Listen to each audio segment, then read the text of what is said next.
Hey, what's up? I see there's like 6 of you here already. I am working on going live on my own Facebook page here, so that's what I'm working on. I actually had to make this little, let's see, check this out. So I made this today right here, and my phone will go in it, and then my phone will sit back behind the laptop. I've got a box and some DVDs, so it'll be a camera right above the camera here. So that's what the technical, and plus then over here, so I got another one set up over here so that I can tell that I am still on, although Beth is downstairs, so she's supposed to, if something goes wrong, she's supposed to come upstairs yelling for me. So let's see, go live. Can we flip it? Is it going to be dumb? It wants to be dumb. Okay, let's start over.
So, for those of you who just got on, I am trying to go live on my own Facebook page too. There's probably just a way to do the share, what's that, share party? I don't even know. Because since we got the new Facebook look, I am not sure what to do with some things. So we're starting in, wow, 4 minutes. 4 minutes. I got to figure this out in 4 minutes here.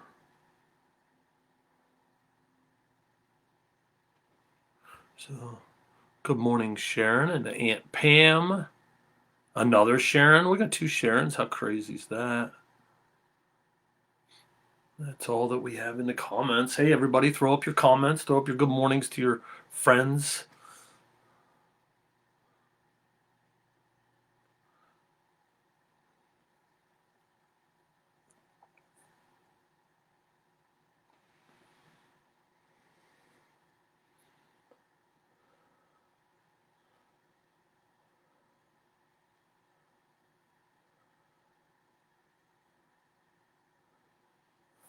Come on.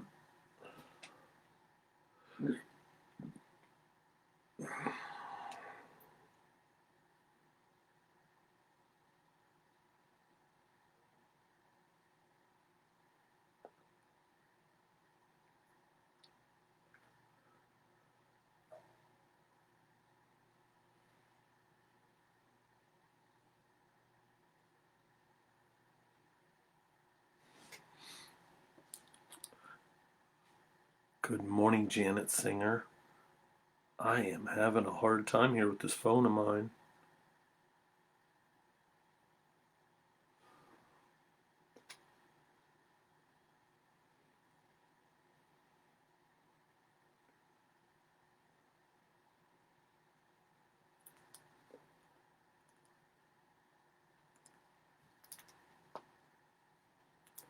We're starting in 2 minutes and I can't figure out this phone. I don't want everybody watching the message here. Let's see. Share. What if I hit share right there?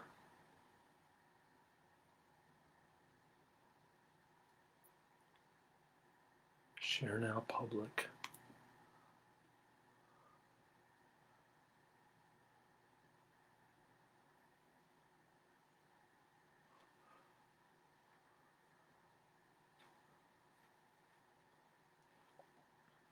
Well, maybe it's just going to be a link that sends them over to the church Facebook page.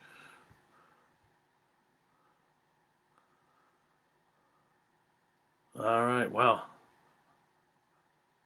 Hey, Vonda. Now, I don't want to single you out or anything, but, well, I guess you can't throw tomatoes through the screen, can you? I'm good. Morning, Wally.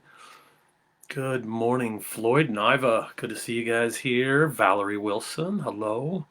Lisa, you are saying good morning.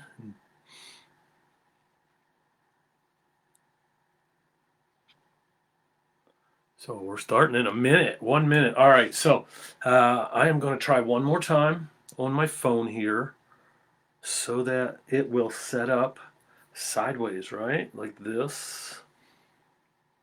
And I don't think it's going to. I'm going to click live. I'm going to push start live video. But it's going to tell me I need to turn it. Yep. Come on, I don't want this.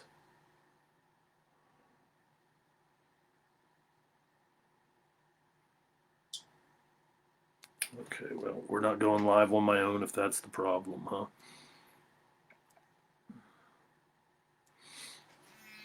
So good morning, everybody. It is 9 a.m. and I'm going to start with a story here. Let me just put this phone down because the phone is not cooperating. So, all right, I got one more little thing I've got to do here. Let's find it.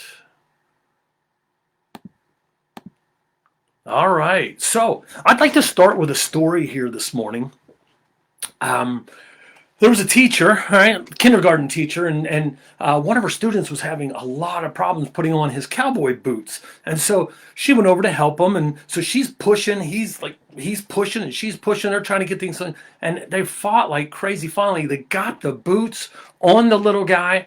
And the little guy looks down at his feet and he goes, "Wrong feet." And she looked, and sure enough, they were on the wrong feet. So they went through it. They struggled. He pulled, she pulled, and they fought. She's sweating. Gets the phone or gets the boots off, and then they switch him around. They fight like crazy. Get him back on, and the little boy says to his teacher, "These aren't my boots." Oh, she was not too happy, sweating, fighting with this thing. She bit her tongue though, and so they fought again, taking them off, getting them off, fought, and they get the boots off again. And the little boy says to her, "These are my brother's boots. My mom told me to wear them today." Oh, could you imagine? Okay, so they fight. They get them back on, and they get him back on his feet, and she gets his coat for him, and he puts his coat on, and she says to him, "Okay, where are your gloves to go outside?" And he says, "They're in the toes of my boots." Oh, can you imagine?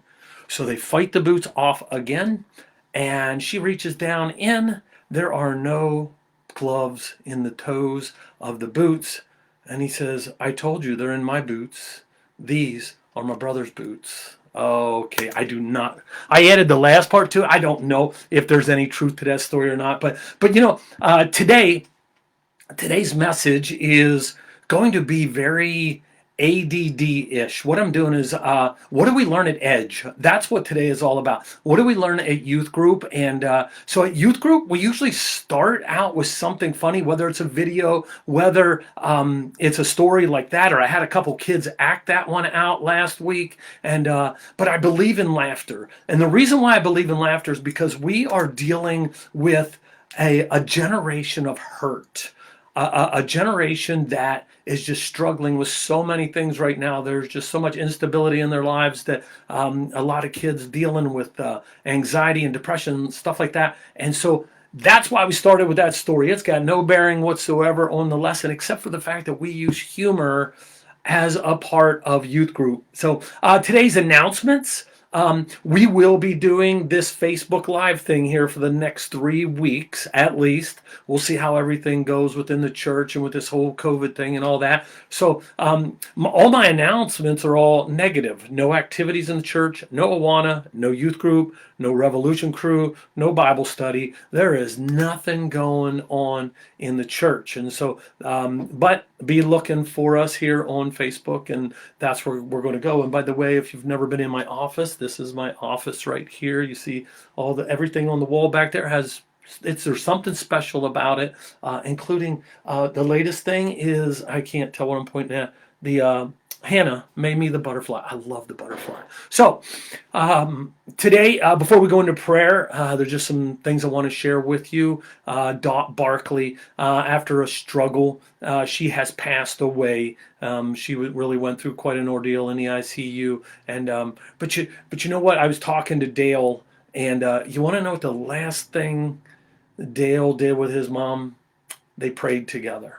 How precious is that? Oh man, I'm goosebumping just thinking about that. So the update on my dad, he is doing well. He's still in the hospital, but every day I talk to him, he sounds better and better and better. He loves the care and treatment he's getting up there, and I don't know if it's possible he could come home today or not, but it won't be long by the looks of things. And then as we go into prayer, I'm thinking we need to pray for our nursing homes. Oh my goodness, they're getting slammed so hard with this COVID stuff. And I've been hearing from a few different people, hospital workers, all the hospitals are just filling up with different stuff. And so we just need to keep just so much prayer around this, because COVID has come into the small towns and into the rural areas in a big way. And so along with that is a lot of fear. There's a lot of people who are afraid of this thing, and there's a lot of people that it's just kicking up their anxiety or their depression bigger. And so look out for your friends. That's what I'm going to say. So at this time, let's go to prayer. All right. God, I thank you. I thank you that although we're not here together in person, Lord, but we're together. And I thank you for the technology of Facebook, that we are able to come together on Facebook and just be together in that kind of special little community. And Lord, I just lift this morning up to you, that as we go through a different kind of message this morning, as we look into what we do learn at youth group, Lord, that it would not just be hey, here's some information for you, but it would be challenging as well, and helpful to the people of our congregation and to whoever else is watching this. Lord, I just think of Dot Barkley passing this week, and we just ask you, be with the family as they go through this, as they go through the hurt and all that. Lord, just a wonderful lady. Just a neat lady, and she will be missed. And God, I just bring comfort, I pray, to that family. And Lord, for as we are going through such an odd time, such a difficult time for many, and how many people have gotten this stuff, and we just lift up those who are struggling through this COVID time, and those who are surrounded by it, or those who have it, Lord, that you would give them strength to go through this, and that you would just bless the medical workers who are just overwhelmed, Lord. Just be with them and care for them and give them the strength they need. God, we thank you. We thank you for the technology they have, for what all they were able to do for my dad, and just get him back on the road to recovery and soon to come home. God, thank you for the blessing all those nurses were to Dad, and the blessing he was to them, that some of them or one of them bragged to me about. Lord, we just pray for all these things, and Lord, let us be ministers. Let us help those who need help in whatever way we can. And I thank you for those who were kind and brought meals to us, or went grocery shopping for us while we were going through a difficult time. And Lord, just bless this next period of time as we go through this sermon, this message together. And I pray this in Jesus' name. Amen. All right, so my first message that I ever did. It was a Mother's Day message. It was during the Sunday school hour. I may have shared this with you. But at the end of it, Pastor Mathna said to me, he said, Greg, your message, you had enough material in there for like 5 different messages. I don't know if 5 was the number or not, but he's like, you had a lot of material in there. And so that's what today is going to be like. Today's message is going to be about 4 messages made into one. So you're going to kind of be getting 4 mini sermons, I think, is what it is. And I'm going to be weaving these all together. But let's start with this. Do you know what EDGE stands for? It's encourage, disciple, grow, and empower. And we take this very seriously. About 15 years ago, a precedent was set by Pastor Mathna and by Alan McConnell as we met together. And they made the point to say, you know what? On Wednesday nights are going to be solid. We want you to concentrate on them, give them a lot of time, and we want them to be the groundwork. They're the important thing. Yeah, the trips to Ocean City are great. Camp is great. When we used to go to Creation, all those things are great. But the foundation of our ministry happens there at the church. And so the precedent was set that we will teach solid biblical values. We will teach the Bible. And so today you're going to get a little bit of that. Now, I said earlier that we like to start with humor. And so I hope those of you who tuned in early enough, that you got a good laugh out of that. Because when I read it from Mikey's Funny, I thought it was so funny. And but along with the humor that we may start youth group with each week, we teach hard stuff, and that just ties right in with today's teens. They deal with a lot of tough stuff. Just to give you a little bit of taste before I actually get started on the message, I'd like to share 2 letters with you. Well, one's a letter, and the other one, it was more like a mini lesson. And so I had a 10th grader write to me. And this is abbreviated, and it's kind of poetic. It's a letter she wrote to God. She says, my thoughts are chasing me faster than I can run.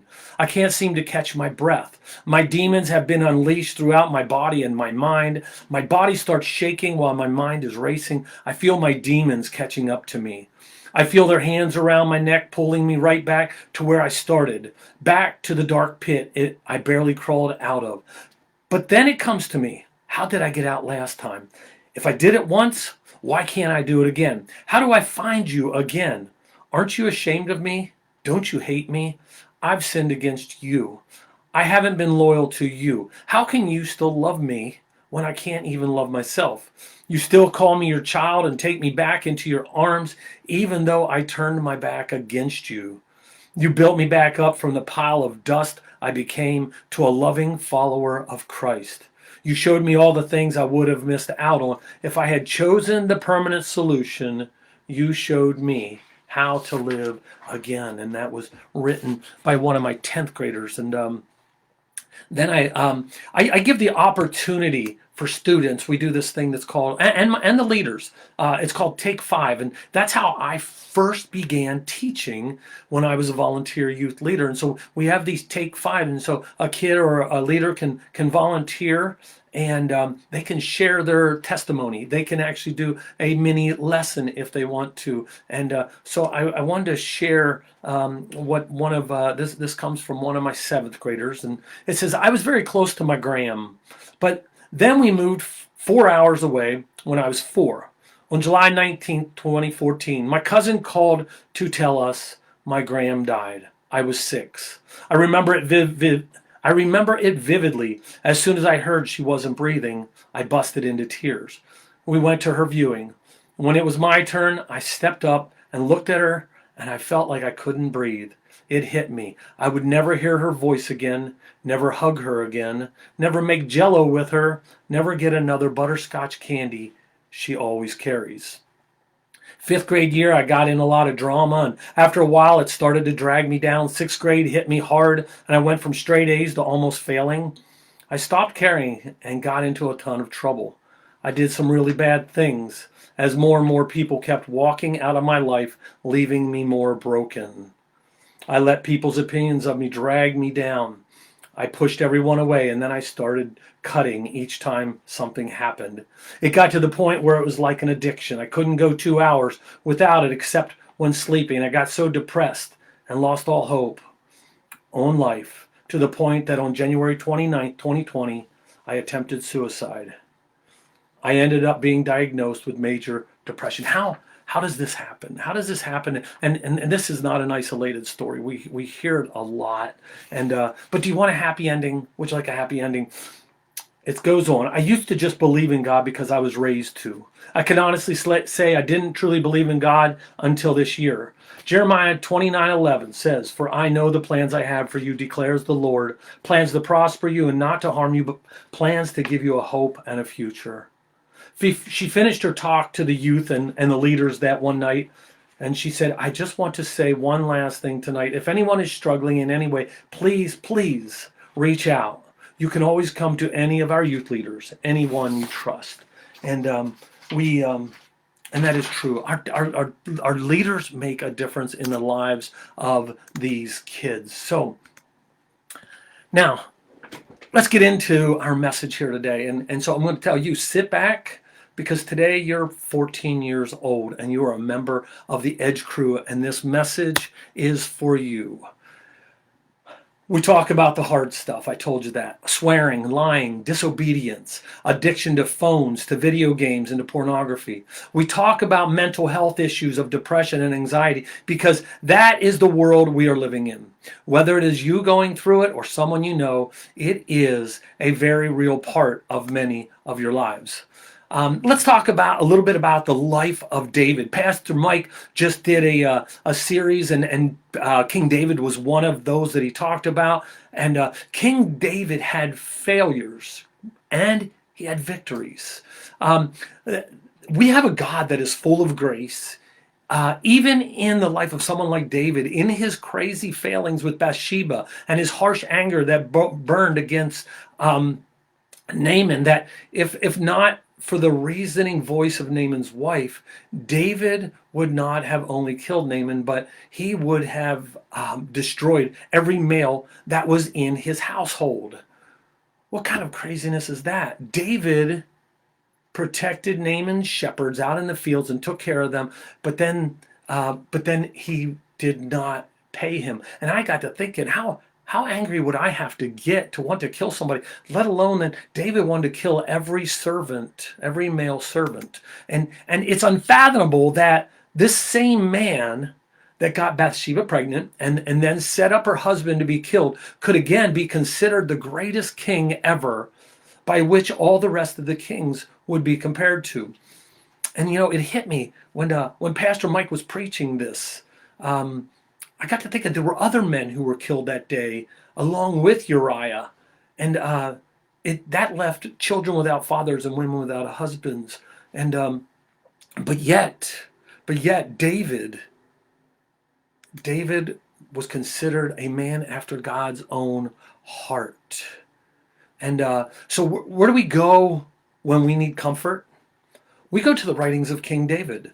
This same David that failed miserably at times, here we are 3,000 years later, and we go to the writings of what we would call a failure of a man based upon some of the historical writings about him.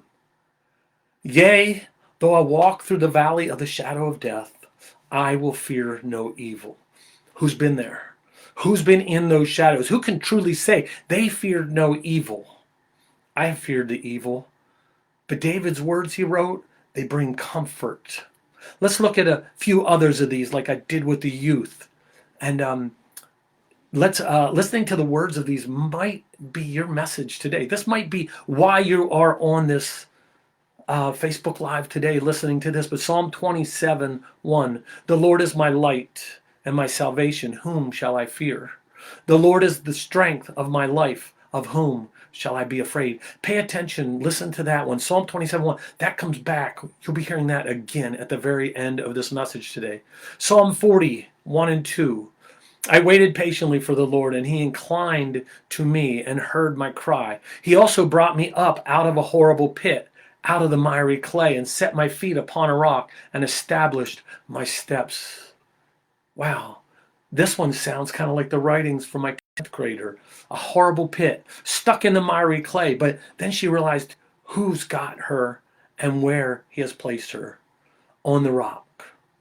Psalm 46:1, God is our refuge and strength, a very present help in trouble. Who wrote these things? A murderer? A man with a temper so bad he would like to kill innocent people? A wife stealer? No, King David, a man after God's own heart. That's who wrote them. God gave these words to David. David, like many of our kids today, was a man full of stress and worry, a man filled with regrets, a man that hurt on the inside. I believe David wrote the most meaningful words when he was in a dark place. If you read his Psalms, he sometimes, maybe oftentimes, writes from a weary heart and a burdened soul. It's a place that too many of our teens can relate to. When we think about David, we often think of his beautiful writing, his heroic acts, and his shortcomings. The Bible says we all have sinned and fall short of the glory of God. David was no different. But this morning, as we consider that thought, I'd like to shift gears here and go on to the idea of how can we avoid sin. And we're going to be taking a look at James chapter 1 and Psalms chapter 1. And these scriptures show us how to identify sin in the early stages with the desire to cut off sin before it becomes a lifestyle or a habit or an addiction. I did an object lesson recently to the kids, and I said sin was like eating M&Ms.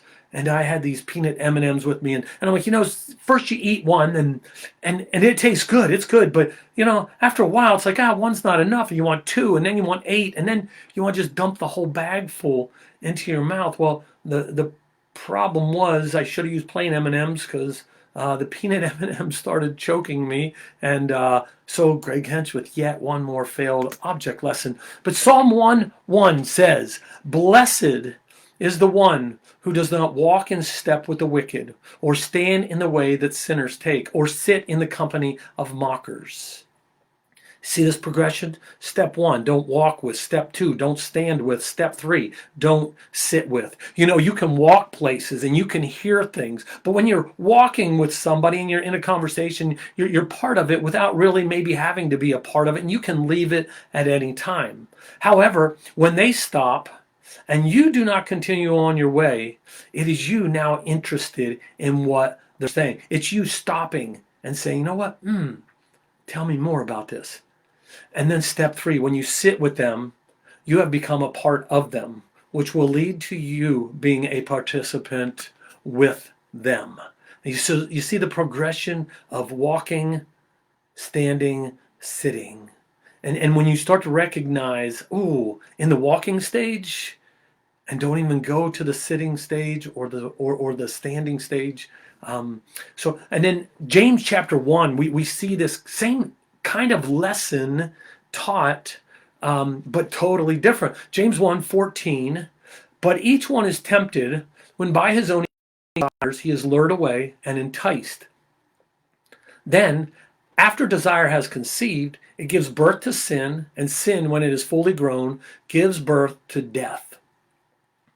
Have you ever been driving on a hot day and you got your AC running? And I've noticed this with me where I'll be driving along and all of a sudden I'm like, oh my goodness, my ears are freezing. It's like frostbite is kicking into my ears. And that's how sin progresses. I didn't notice them getting cold, but all of a sudden they're freezing. I'm kind of stuck in this. I also got to thinking, how is the progression of sin similar to like dust on a piece of furniture? You know what? You do not see when one piece of dust is on a piece of furniture. You don't see 100. You probably don't even see it when there's 1,000 pieces of dust on a piece of. But eventually, though, you can write your name on a piece of furniture because there's so much dust on there that you never saw accumulating. How about a blizzard? A blizzard starts with one snowflake. I think it was 1995. It started snowing. One little snowflake until there was 4 feet of snow on top of my garage, and I woke up in the morning and I had no more garage. It had collapsed. Much like the walk, stand, and sit progression of sin in the writing of James, we see temptation that leads to a desire, that leads to an action of sin, and eventually that sin owns you and can, in fact, destroy you. David and Bathsheba, I think about that, and I came up with this little thing where David, what did he do? He admired, then he inquired, then he desired, then he required. And what after that? I'm pregnant. And David killed her husband. The desire in teaching the progression of how sin and actions work and how they start slow is to teach what to look for in the earlier stages so that you are able to recognize when you are getting in too deep before you are actually in too deep. Better yet, Psalm 1, verse 2, that's the continuation of that first one from Psalms 1. It said, but whose delight is in the law of the Lord, and who meditates on his law day and night. When we're in scriptures, when we're truly into scriptures, our mind will be clicking on that more so than the progression of sin. And it's a better way yet, a more mature way of staying away from those sins. And, maybe this was your little mini sermon for today. Maybe this is the thing you needed to hear because you've got some of those things that are dragging you down. So let's move on to the idea of being a difference maker. And some of you might be like thinking, oh, great, here we go again. Yes, I'm not going to deny it. When I'm teaching to Christians, this is my soapbox. You know what? We're not simply put here on this earth to suck up oxygen or have fun. We weren't put here to chase the American dream. We weren't placed here to chase greatness or success. We were given breath to make a difference. Recently, I saw a quote, and it says, the two greatest days of your life, the day you were born and the day you discovered why. I like that. I really like that. Well, this next section about making a difference, I call at youth group, no excuses, or I call it get off the couch and do something. At Edge, we do these kind of like their own little mini modern day messages that's separate from a Bible teaching lesson. And but a lot of this little segment I would like to share with you was part of a talk that Tim Tebow did. I would love to show you the video, but I'm not able to. I would encourage you though, look up on YouTube, Tim Tebow, Live a Life of Significance. Tim Tebow, Live a Life of Significance. Man, you'll be glad you did. It is such a good talk. But in the video, Tim Tebow is speaking to a very large crowd. He talks about the difference between success and significance. He shares about the different voices that were whispering in his ear when he was playing football at Florida. Voices trying to get his attention. The Florida Gators football team, they would all walk into the stadium together. It was called the Gator Walk. And as they're walking in, 20 to 40,000 people would be there high-fiving them and cheering them on as they're walking through. And Tim got to looking around. He saw all these people wearing his jersey with his number on it. And then he would put the eye black under here, and he'd put a scripture verse under his eyes. And he'd look around. He'd see all these people with the same verse under his eyes. And then he realized, these people are here for me. These people are here because they want to watch me. And then he realized who these voices belong to, the voices of pride and the voices of arrogance. So what's the difference between success and significance? Success can be fine, but significance is about others, about helping others, about making a difference in the lives of others. It's about a purpose and a meaning that goes in the polar opposite direction of look at me, love me, buy my product, endorse me. Significance is the opposite, oftentimes, of what we are taught in the good old USA here. The American dream is about success too often and not enough about significance. In the video, Tim shared a photograph that caught his attention, and I just want to hold that up there. That's a picture of a little child that is headed to a feeding place, and that is a vulture. A vulture about 6 feet away from this little child. And the picture was taken of this child, and it was given to Time Magazine. It became one of Time Magazine's top 100 photos of all times. The photographer was told not to touch the people due to diseases and other things. And so the photographer did nothing. He took a picture, he stayed, he watched, and the vulture would go near this little child and he would chase the vulture away. But he did not help this child because the cost may have been too great. The New York Times published the photo in 1993. It circulated widely, and ultimately, the photographer won a Pulitzer Prize. Kevin Carter, the photographer, wrote home after winning the Pulitzer Prize trophy for his photograph. He said to his parents, "I swear I got the most applause of anybody. I can't wait to show you the trophy. It is the most precious thing and the highest acknowledgement of my work I could receive." 4 months later, Kevin Carter wrote another letter. He says, "I am depressed, without phone, money for rent, money for child support, money for debts, money. I am haunted by the vivid memories of killings and corpses and anger and pain, of starving or wounded children, of trigger-happy madmen." This was Kevin's suicide note. A trophy was not enough. The loudest applause was not enough. Success was not enough. I have to wonder just how much did this event of watching this child and doing nothing but chasing the vulture away just to watch it come back, how much did it affect him that he did not go the extra half mile? Kevin Carter saw so much ugly in this world, and he got it on film. Many things, murders, tortures, things he could do nothing about because he would have been killed. But how much did this child affect him? One writer said it was the driving force behind his suicide. Of all the things he had seen, you have to wonder, how much did his lack of action haunt his thinking? How many times did he say to himself, "Why didn't I just pick up that child?" I think about our country and who we have become in this country, and I have to wonder, was the American dream always about me, me, me? And more and more and more.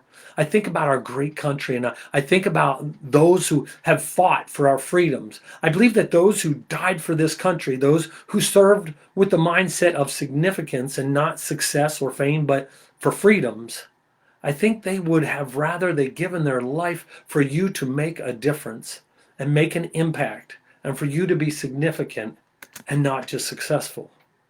They, in their significance of serving and many dying for this country, shouldn't be so you could have more, make more, or be more. Their deaths should be honored not by us pursuing the American nightmare of me, me, me, and what's in it for me, and what can I get for me. We, as a church that value and is thankful for our military men and women and our freedoms, should set the example of honoring our servicemen and women's service and their deaths by being more concerned and giving more effort towards making a difference and not so much towards me being successful. In the end, success is not enough. It will never be enough. Just like the greatest achievement for this photographer, it wasn't enough. Beyond all of this that I'm speaking of, I'm speaking of earthly things when I speak of our military. Ultimately, the differences we make should be to emulate the life of Christ and to make a difference with the desire to bring others to Christ. And we teach this and learn this over and over at youth group. Tim Tebow also said, "We all have a chance to be successful. Success is good. There's nothing wrong with being successful. But success is about the individual. Success is about what you can accomplish, what you can obtain, about the possessions you have in your garage, your office, or hanging on your wall. Success can be good and can be used for good, but if success is only about you, success is worthless." You wouldn't think, or maybe I should say, we are taught to believe in our society that success is the thing we should be aiming for, gunning for, striving for. Success is the thing that some people strive for and give up everything to obtain. I could list so many things Jesus did to teach us by his actions and examples, but my time is limited. Here's my encouragement to that. Read Matthew, Mark, Luke, and John. Look at the life of Christ. Significance, however, we are not taught enough about significance. Significance in that moment for the photographer would have been taking a risk, taking a chance. Significance would have been a willingness to pick this child up and carry this starving, hurting soul the remaining half mile there was to go for food and nourishment. Maybe this was the message you needed to hear today. Maybe this was your mini sermon. The series we have been going through that led us to all these teachings and discussions is called Not a Fan. The premise behind all the lessons is that God is not interested in fans. He is interested in followers. Pastor Kyle Idleman, the maker and host of these sessions we have been going through, shared a story about a man. He was a single dad that had accepted Christ, and it changed everything for him. So much so that this guy's mother took notice, and he asked Kyle to come to the house and meet with her and her son. Kyle thought it was going to be a meeting that the mother just was thrilled for the change in her son's life. He had been living a sinful life filled with anger, doing drugs, chasing women. He was a single dad. His life was drastically changed, helping at church and giving, not working overtime so he could make church a priority. So he goes in to the house, and this mom says to Pastor Kyle, "My son has taken all of this too far." She didn't like how he always wanted to pray before meals, talk to people about the sermons, and giving his money to the church. And she continues, "Can you please tell my son that the Bible teaches everything in moderation? Can you please tell my son that it doesn't have to be all or nothing?" We talked about this idea of all or nothing, and one of our students said, "I don't think God really expects us to give up everything." And Pastor Kyle replied to this mother, quoting from Revelation chapter 3 to the church of Laodicea in verse 15. He says, "I know your deeds, that you are neither cold nor hot. I wish you were either one or the other. So because you are lukewarm, neither hot nor cold, I am about to spit you out of my mouth. Because you believe in all things in moderation, and I am about to vomit you out of my mouth. Because you believe you can live a Christian life on your terms, I'm about to spit you out of my mouth." The Bible nowhere says anything less than all or nothing. It's about total commitment. I believe the last time I preached that I taught about the choosing of the first 4 disciples. Jesus said, "Follow me." No 2-week notice, no let's clean up the nets, no let us help dad get the fish to market. Matthew 4:18. As Jesus was walking beside the Sea of Galilee, he saw 2 brothers, Simon, called Peter, and his brother Andrew. They were casting a net into the lake, for they were fishermen. "Come, follow me," Jesus said, "and I will send you out to fish for people." At once they left their nets and followed him. At once they left their nets and followed him. Going on from there, he saw 2 other brothers, James, son of Zebedee, and his brother John. They were in a boat with their father Zebedee, preparing their nets. Jesus called them, verse 22, and immediately they left the boat and their father and followed him. Immediately they left the boat and their father and followed him. No 2-week notice. The 2-week notice they gave him was, "Hey, Dad, in 2 weeks, you'll notice we haven't been here for 2 weeks." I think that's funny. But Jesus had people that wanted to be his disciples, but Jesus made it very clear that there was a cost. Luke 18, a certain ruler asked Jesus, "Good teacher, what must I do to inherit eternal life?" "Why do you call me good?" Jesus answered. "No one is good except God alone. You know the commandments. You shall not commit adultery. You shall not murder. You shall not steal. You shall not give false testimony. Honor your father and mother." "All these I have kept since I was a boy," he said. When Jesus heard this, he said to him, "You still lack one thing. Sell everything you have and give to the poor, and you will have treasure in heaven. Then come, follow me." When he heard this, he became very sad because he was very wealthy. Matthew 8:18, when Jesus saw the crowd around him, he gave orders to cross to the other side of the lake. Then a teacher of the law, came to him and said, "Teacher, I will follow you wherever you go." Jesus replied, "Foxes have dens and birds have nests, but the Son of Man has no place to lay his head." What's Jesus saying here? What is he describing as the cost? He's telling him that it's not a cushy and comfortable life like he's used to as a religious leader. He's like, I'm homeless. I don't know where I'm sleeping tonight. Can you handle that? You're either in or you're not. Another disciple said to him, Lord, first let me go and bury my father. But Jesus told him, follow me and let the dead bury their own dead. Oh man, first bunch of times I heard that, I was like, wow, that is so insensitive. And it sounds insensitive, but what I've been taught that's going on here is this guy is kind of like, well, let me go home first. Let me make my money, get my retirement ready, take care of the family, and get things in order before my retirement, and have a good savings, and then I'll follow you. And Jesus' words are, that's not how it works.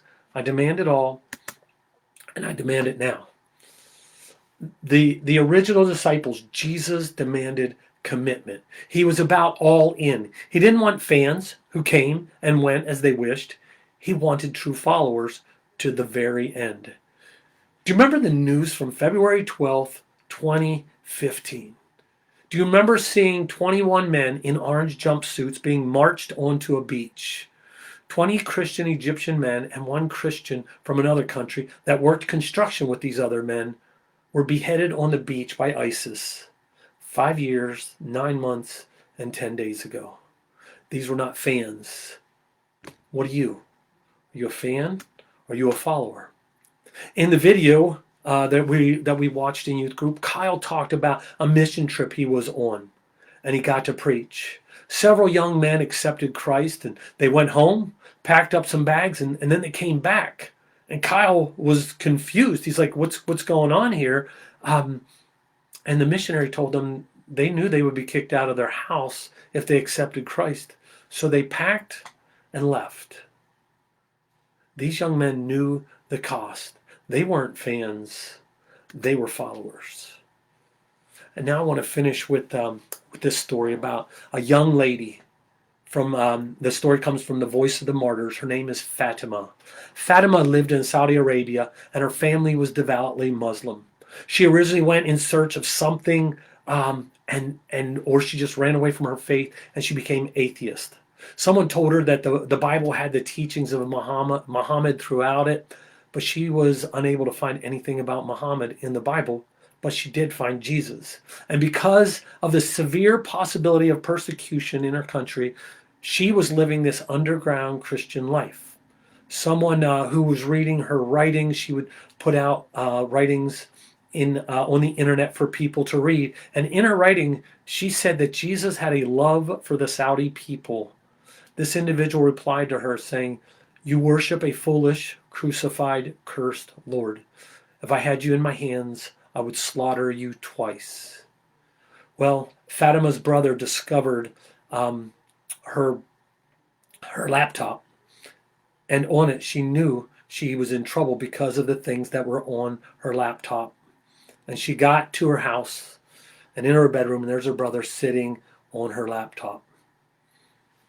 She then got away and she posted on her blog, and she said, "Jesus is my light and my salvation. Whom shall I fear?" You remember that from the beginning of the message here? Psalm 27:1. The Lord is my light and my salvation. Whom shall I fear? Well, when Fatima's brother had a chance to take revenge on his own sister, he burnt her back, he burnt her face, he cut out her tongue, and he killed her. Last week, I put a young lady on the spot, and I said, "Do you think God really wants everything?"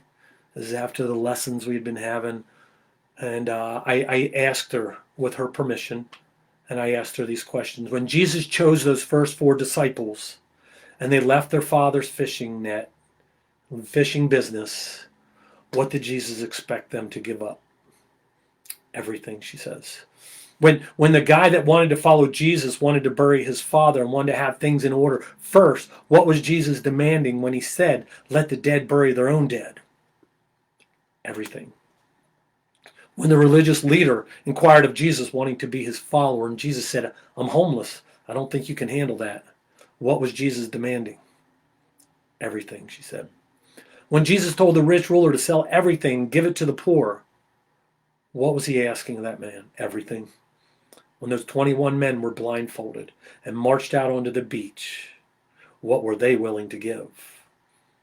Everything.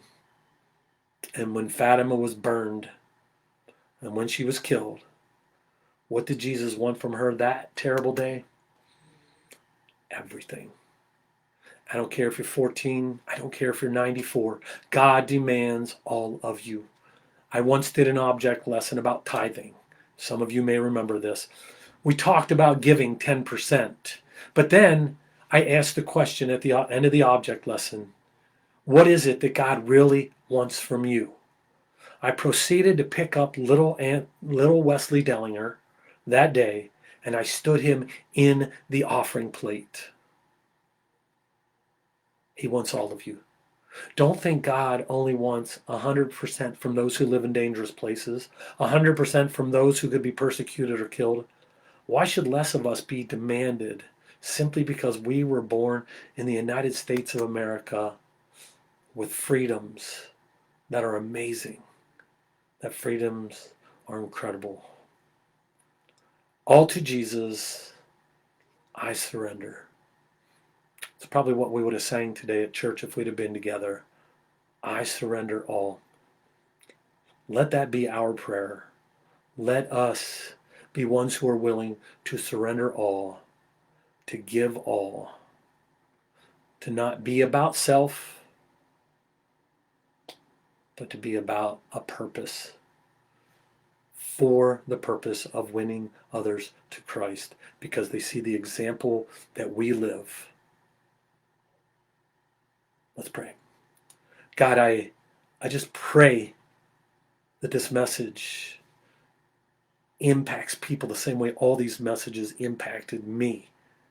God, that we would be a people who desire nothing but you, and nothing for ourselves but much for others. As we reach out, as we serve, as we help, may we be a people of significance and not even be concerned with the word success. God, bless this day. Bless the days ahead.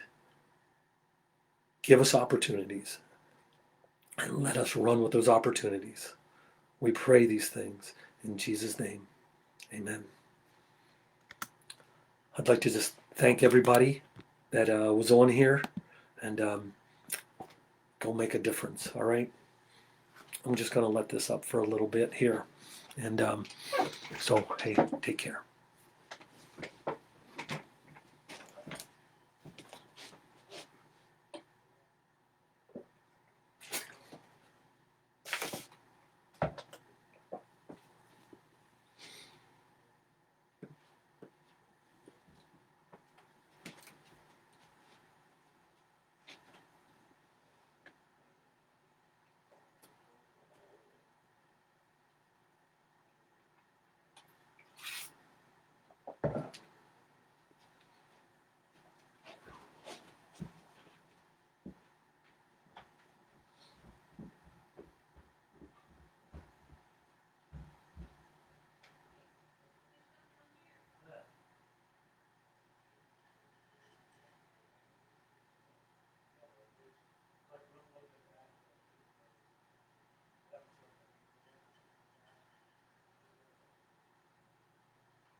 Turn that off.